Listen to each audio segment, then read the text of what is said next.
my name is Aiza Azares. Nandito po ako ngayon sa may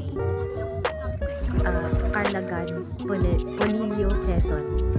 Nasa island.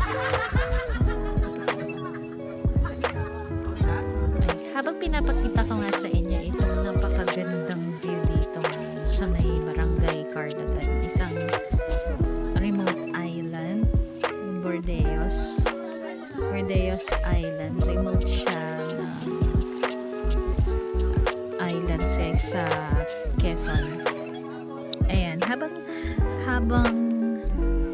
pinapakita ko na itong magandang view na ito, may na-realize lang ako na minsan akala natin kilala natin yung sarili natin, pero in reality limited lang pala yung understanding natin, especially without God. Busy tayo sa life, family, work, responsibilities, pero may moments na napapansin natin bakit ganito tayo mag-react, bakit ganito tayo minsan mag-react, bakit mabilis akong mairita, ma-overwhelm, or ma-discourage. And the truth is, hindi lang siya pagod, minsan it reveals something deeper in our hearts. Sa Jeremiah chapter 17 verse 9, the heart is deceitful above all things.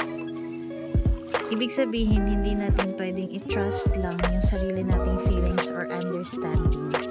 And sa Psalms 139 verse 23 to 24, search me, O God, and know my heart.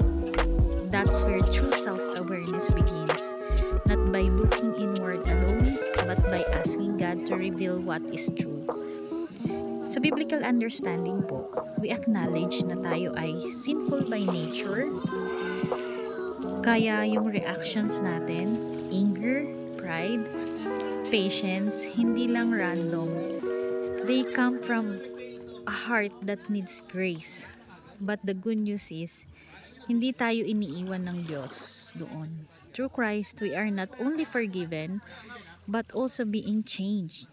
So instead of just saying, ganito lang talaga ako, we pause and ask, Lord, what in my heart needs to be corrected? And we go back to His Word, not our emotions, as our standard. Because the real self-awareness is not self-centered. It is God-centered. And real growth happens when we see ourselves in the light of God, who God is. Yan lamang po. I hope you enjoy this beautiful view at nakapag-reflect po kayo sa natutunan kong self-awareness. Wala kang kasalanan dahil